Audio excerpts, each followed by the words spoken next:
acostumado ao movimento frenético da cidade, hoje encontrou uma paisagem bem diferente.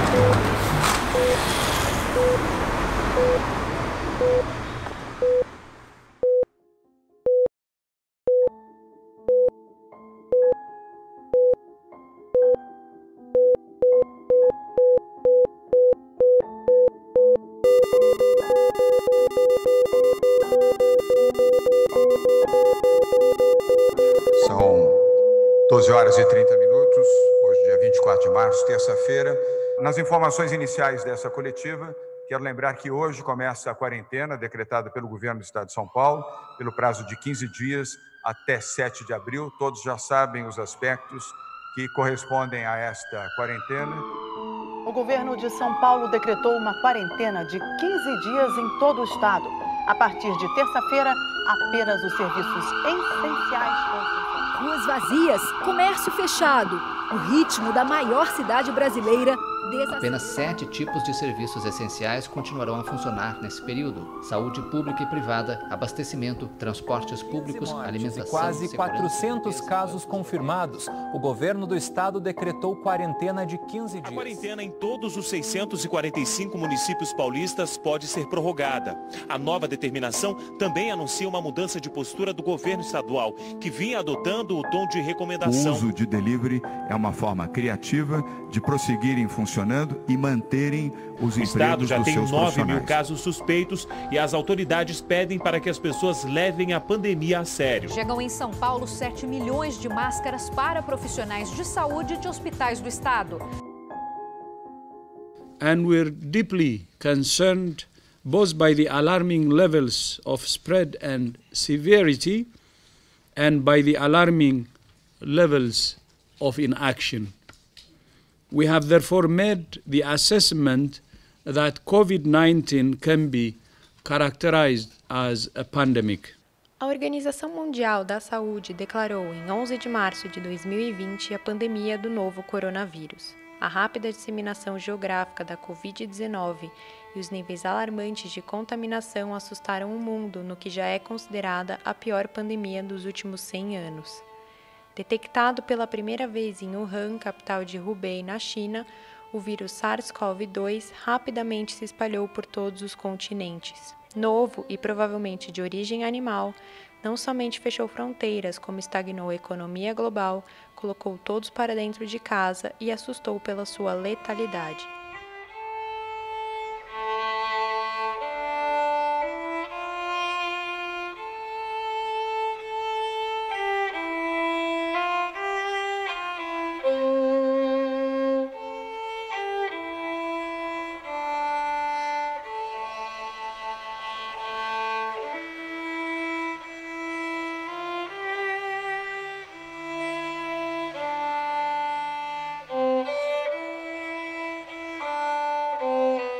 A morte, no entanto, não chegou tão rápido quanto a fome. Para os que já viviam em situação de vulnerabilidade e insegurança alimentar, as medidas de contenção da pandemia tiveram um efeito ainda mais devastador.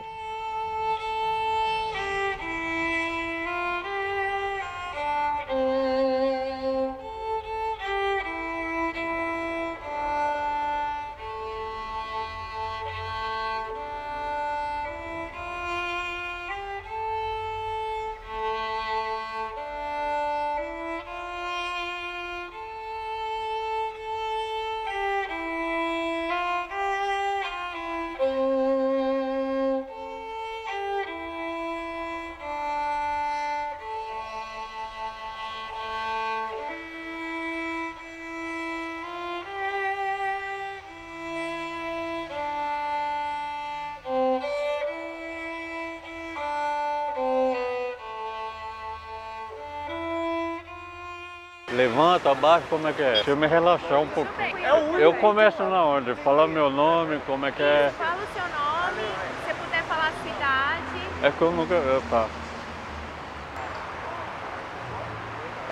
Meu nome é Fernando Miranda de Oliveira. Tenho 50 anos de idade, nasci 4 de 8 de 1970, sou filho de baiano. Minha mãe, Marlene Pereira dos Santos. Eu sei que a senhora está preocupada comigo.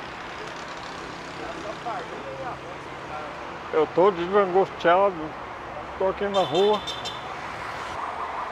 Mas eu só estou aqui para esclarecer que está tudo bem comigo. Eu estou angustiado, estou aflito, tenho medo de ficar na rua. Não é fácil. A gente sofre cada coisa. Então, meu mãe.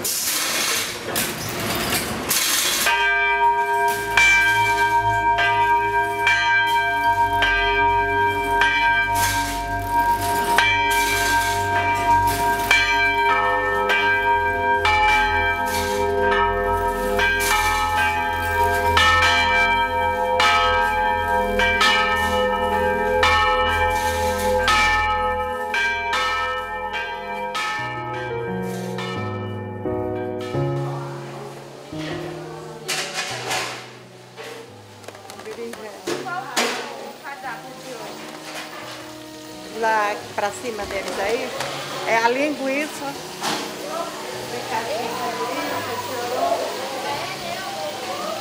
E é sempre uma marmita com arroz, feijão e algum tipo de carne?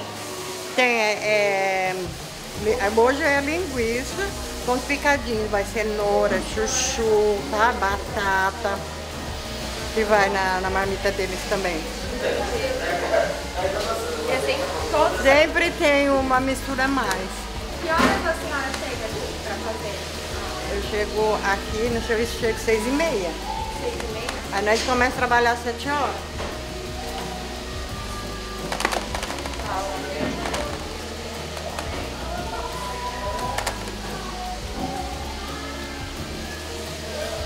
Marmita na terça? Terça-feira sim. Terça não tem? Não tem, mas não... Como é que eu vou dizer? Tem que ter uma folga. A gente tá sem folga na terça de quantidade pro almoço, entendeu? Pra tarde tem, mas pro almoço fica limitado. Porque a média que a gente tá gastando aqui é 800 a 700 por almoço. No almoço. À noite já é outro 600, 700. Entendeu?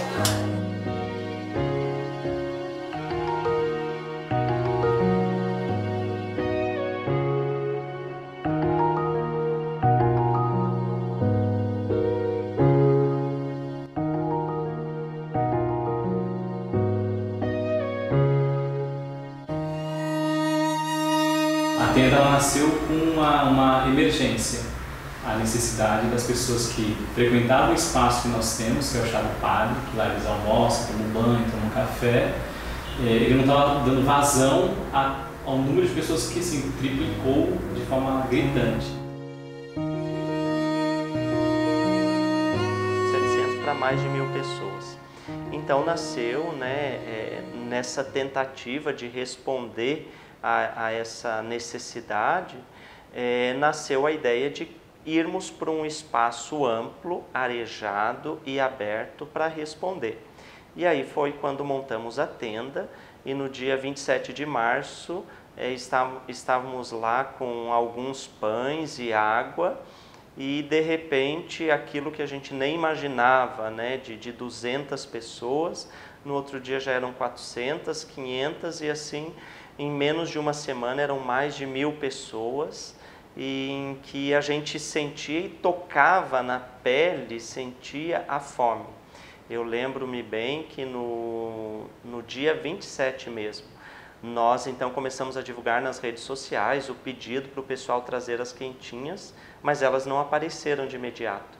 E nós passamos aquele dia literalmente enganando a fome daquela população, porque eles já estavam há mais de uma semana praticamente sem se alimentar, e aí a gente com os pães passávamos margarina, um doce, alguma coisa para tentar enganar a fome deles enquanto as doações, as quentinhas não vinham, né? Então esse foi o início daquilo que depois se tornou assim tão grandioso, graças a Deus e a generosidade de tantas pessoas, aquilo que foi a tenda franciscana, né? Falar que está sendo muito bonito o trabalho do Safra, né, do franciscano, que Ontem mesmo eu estava conversando com alguém que estava na fila, a gente estava até comentando a respeito da boa vontade de vocês. Porque aqui em São Paulo e no Brasil todo tem várias igrejas, vários tipos de igrejas. E ninguém está ajudando do jeito que aqui está ajudando. Você tem vindo todo dia aqui? Todo dia, toda hora. O senhor mora aqui? Estou morando ali, do lado. Lá? Mas você já estava na rua ou foi por causa da pandemia? Não, por causa da pandemia que eu fiquei desempregado. Aí eu vim pra rua. Tem um mês. O que a gente notou muito... Tchau, menino. O que a gente notou muito é que a galera, muitos agora, agora a gente tem uma nova população em situação de rua. Eles, como eu posso explicar para vocês, são pessoas normais, que estavam com seus trabalhos normais e do nada veio a pandemia, muitos perderam os empregos e não tinham para onde correr e descobriram que aqui no Chá do Padre e na tenda eram servidos as alimentações. Então a gente nota muito que um sintoma muito grande é de pessoas que não são já de rua, né? Não são pessoas em situação de rua, e sim pessoas que estavam trabalhando, estavam com suas vidas normais e tiveram esse impacto muito forte, econômico principalmente, de ter que ir para a situação de rua, ter que vir aqui buscar o alimento para não passar fome. Sou bacharel em Ciências Sociais. Você vem todo dia aqui para buscar? Tem 2 meses que eu caí, eu sou poeta, e com a epidemia, eu gastei meu dinheiro, eu pus esperando e não entrou. Aí veio a epidemia. Eu sou formado na área da assistência social. Eu trabalho na área da assistência social desde os meus 14 anos. Um dos meus primeiros projetos foi parar na primeira página da Folha de São Paulo. Vida no Asfalto, um guia de sobrevivência. Desculpa, quantos meses na rua? Eu tô há 1 ano e meu pai fez 1 ano e 2 meses. Como foi o sentimento de ter que ir pra rua?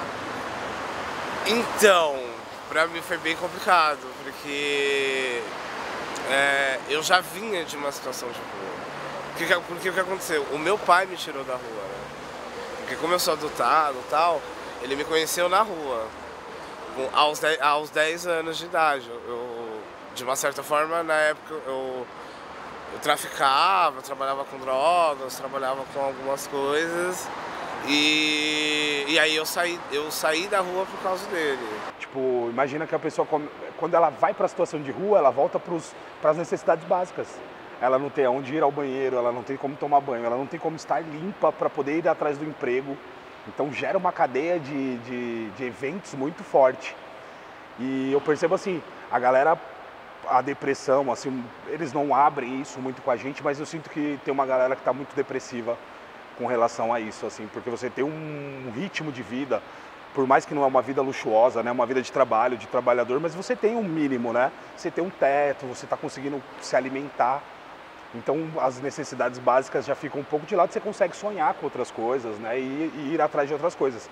Quando você tem esse impacto, e aí o governo acha que R$600 é a solução para tudo, e não é. Porque quem ainda recebeu as primeiras parcelas conseguiu pagar uns aluguéis. Mas aí quando encerrou, passou para 300, ou ele escolhia, ou ele comia, ou ele morava. Então muita gente se encontra nessa situação.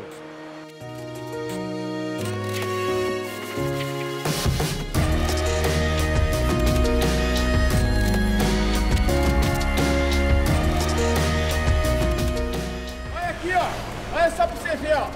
Aqui, ó, funcionário, ó. Nós, ó. Pra dar porra. Fiz.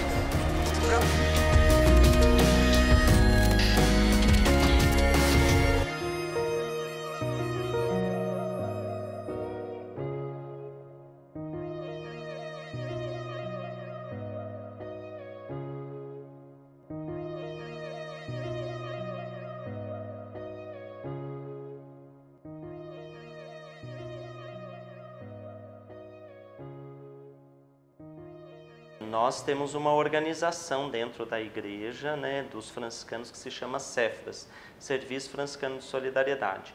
A iniciativa, a base, começou a partir dos Cefras. Com o passar do tempo, e bem rapidamente, a sociedade civil se mobilizou e se uniu a nós. A tenda ela não nasceu com a iniciativa da prefeitura, não foi a prefeitura que pediu que o Cefras fizesse, Então a gente foi constituída a tenda a partir da doação. Então a pessoa que emprestou para a gente a tenda, ela trabalha com festas, ela fez um desconto, então doou de alguma forma. As pessoas que estavam trabalhando eram pessoas que a gente não conhecia de nenhuma realidade, uma ou outra talvez, né? Mas que não trabalhando em suas casas, passaram a doar o seu tempo, motivadas por acreditar que a fome é uma realidade a ser sanada ali. Então restaurantes, grupos organizados, coletivos, ONGs passaram a doar. Então completamente 100% doação, né? E envolvimento também. A tenda e o chá se tornou uma só. Então, dizendo hoje rapidamente como funciona. Simples, eles conseguem comprovante de endereço, eles conseguem vaga em albergues, eles conseguem telefonar para a família. Então, o que a gente pode fazer com eles? Enviando para lugar, para pernoite, eles vêm para cá e a gente consegue, eles vêm para cá e a gente consegue dar essa informação e mais esse auxílio para eles. É isso, então tem um serviço meio bem completo aqui. E aí eu não falo só isso, né, Giovana? Não é só completo, mas é complexo. Porque se a gente for olhar para grande São Paulo, são muitas pessoas na rua. São muitas, e a gente atende, a demanda é muito grande. E são todos querendo uma resposta imediata. Então a gente tenta fazer o que está ao nosso alcance. O que não está, a gente tenta jogar para o Estado, mas o Estado infelizmente não dá conta. Roberto. Roberto, e você tem Arte no Século há quanto tempo? Já tem mais de 5 anos. 5 anos? Me ajudaram muito o pessoal daqui, não só da assistência social, advogado, muita coisa que eu estava precisando de fazer com advogado, defensoria e essas coisas, eles me ajudou muito. Consegui receber fundo de garantia, das contas inativas, dei entrada nos documentos, consegui alugar um quartinho, que eu morei muito tempo na rua, né, desde 2010. Quando você vai pra rua, um dos primeiros, principalmente quem vem morar no centro, um dos primeiros pontos que você acaba pegando de referência é o Chá do Padre. Isso não é só para moradores de rua, o Chá do Padre é um ponto de referência para viajantes que estão chegando em São Paulo, que não sabem lidar, não conhecem muito bem a cidade, então vem para o Chá do Padre pedir informações, para o próprio morador de rua também. Então assim, ele é uma referência dentro do espaço do centro da cidade de São Paulo, né? Se tornamos a única linha de frente numa região, que é a região da Sé, onde tem uma concentração de pessoas em situação de rua enorme. E é muito gratificante a gente poder ajudar. Você saber que não é só eu entregar uma marmita, né? Às vezes é uma conversa, 5 minutos que eu paro para conversar com algum deles, eles, poxa, soltam, né? Colocam para fora muitas angústias e isso é muito importante. Durante o voluntariado, você aprende que tem 3 tipos de pessoas. Tem as pessoas que se importam, e aí o grau do que elas estão dispostas a fazer varia. Tem gente que se entrega muito, tem gente que ajuda, tem gente que se entrega um pouquinho mais, varia. Mas tem gente que se importa. Aí tem quem não liga, quem acha que cada um, então tipo tal. E tem o tipo de gente que acha que se o cara tá ferrado é porque ele merece estar ferrado. Não, ele tá na rua porque ele é vagabundo, porque ele é drogado, porque ele é bêbado. Fiquei sem trabalho e eu morava na Amazônia e eu vim para cá para buscar trabalho. Estava trabalhando em um projeto chamado Circo nas Escolas e quando chegou a pandemia fecharam as escolas e quase que fiquei na rua, viu? Aí peguei a parcela do auxílio emergencial e comprei um passagem e vim para São Paulo. E em São Paulo você conseguiu algum emprego? Não, porque eu nunca trabalhei assim como funcionário, eu sempre trabalhei como auto-independente, viu, para mim. Viu? Como é seu nome? Jolman. Como? Jolman. Você é de onde? Eu sou da Venezuela. E como você veio aqui? Você veio para o Brasil faz tempo? Sim, uns 3 anos. E você está em situação de rua ou você... Quase. Sim, pero não. Entendi. Mas isso uns 3 meses. Você perde qualquer tipo de preconceito. No momento que às vezes você percebe que o fato de você estar ajudando ou recebendo é um detalhe. É um detalhe. Um detalhezinho e você estaria recebendo e precisando. Sabe, a diferença entre a gente é muito pequena. Não é eles e nós, é só nós, só existe o nosso. Eu tenho 42 anos e eu nunca se pensei a essa idade de 42 anos estar jogado aqui pedindo uma comida de doação para mim, não. Nunca, eu já morava tranquilo e o país mais rico da Sudamérica e agora é o mais pobre. É uma cruz que todos estamos levando, todos os venezuelanos mais. Estou tranquilo. E você vem aqui na tenda há quanto tempo? Eu para cá eu acho que umas 3, 4 vezes, viu? E ajuda quando está precisando? Nossa, hoje para mim foi eu acho que foi abençoado por Deus por encontrar isso, viu? Que saí a trabalhar e consegui com uns 30 contos, viu? Fazendo mágica no semáforo, viu? Então eu prefiro guardar o dinheiro e comer aqui, graças a Deus já comi isso tranquilo. De anotações durante o dia, né? E aí vê a quantidade dos doadores e o que vier de mantimento vai anotando tudo que entrar. E tudo que sai também, ó. Tudo que sai, a quantidade total de almoço, do janta, para onde vai. Trabalho de formiguinha, né? 8.000 marmitas. É um grupo de pessoas. Tem 3 cozinhas funcionando, aí eu encho o carro e venho. No começo eu vinha todo dia. Aí eu comecei a vir sábado e domingo, domingo. Só que aí o grupo voluntário de sábado parou ali em novembro. E aí ficou no domingo. E agora eu estou tentando refazer sábado.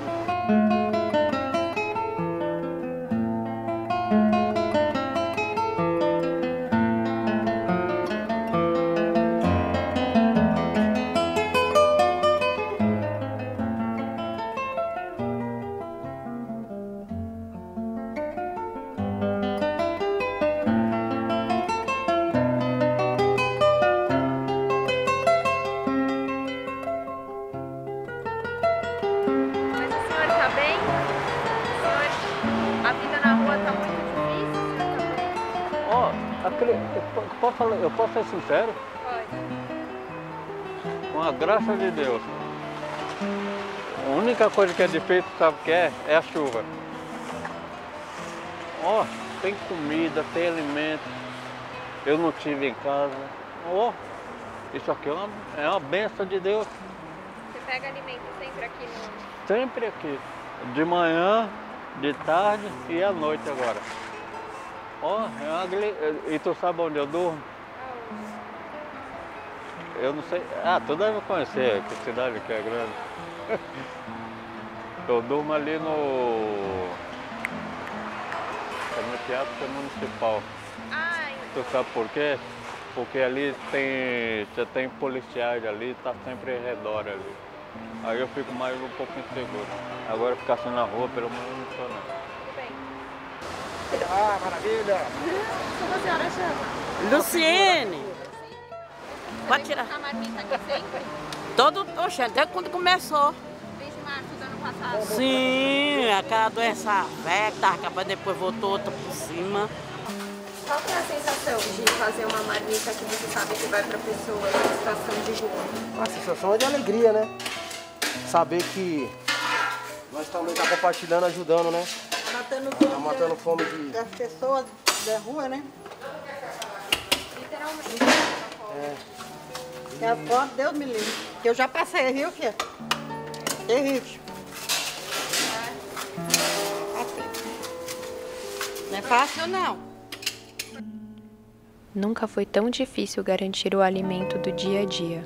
Com o país passando pela maior crise econômica desde 1990, a fome anda de mãos dadas com a Covid-19, ceifando centenas de milhares de vidas. com menos de 15% da população vacinada com a segunda dose, a perspectiva de melhora pode ser traduzida e transmitida nos olhos cabisbaixos e preocupados dos 40 milhões de brasileiros que vivem na extrema pobreza. Apesar do acesso à alimentação ser um direito garantido pela Constituição brasileira, é a mão benevolente daqueles que têm algo a oferecer que diminui as cenas de catástrofe social.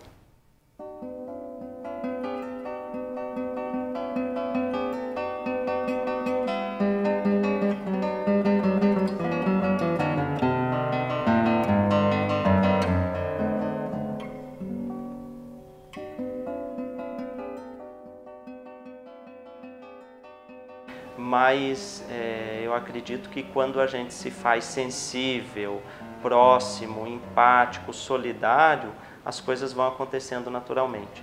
É a grande expressão de que juntos, unidos, como comunidade, né, irmanados numa causa comum, a gente pode fazer grandes coisas.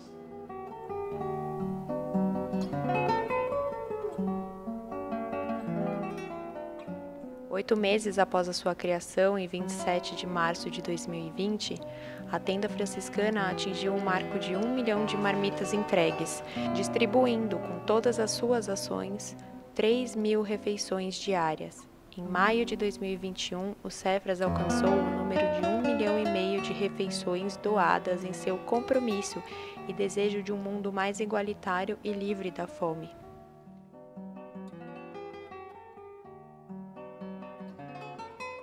Então, você dava comer a alguém, você tornava ela mais forte, né, a imunidade dela para combater o que ela pode ali sofrer com a Covid-19.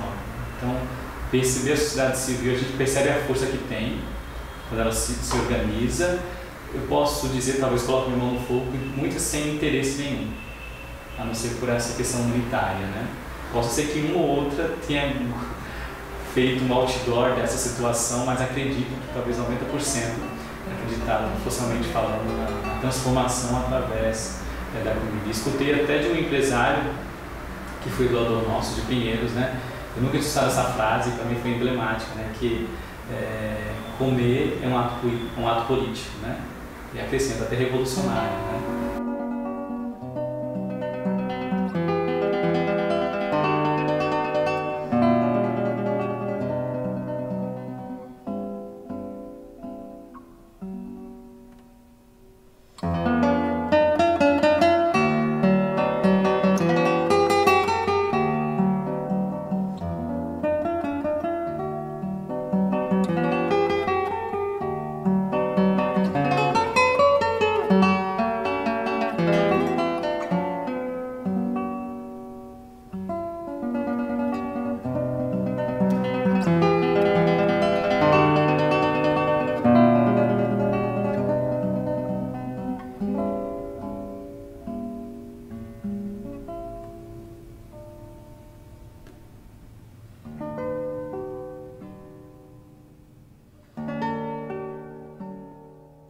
Em obra lançada em 1960, Carolina Maria de Jesus escreveu em um trecho de Quarto de Despejo: "Hoje não temos nada para comer. Queria convidar os filhos para suicidar-nos. Desisti. Olhei meus filhos e fiquei com dó. Eles estão cheios de vida. Quem vive precisa comer. Fiquei nervosa, pensando, será que Deus esqueceu-me? Será que ele ficou de mal comigo?"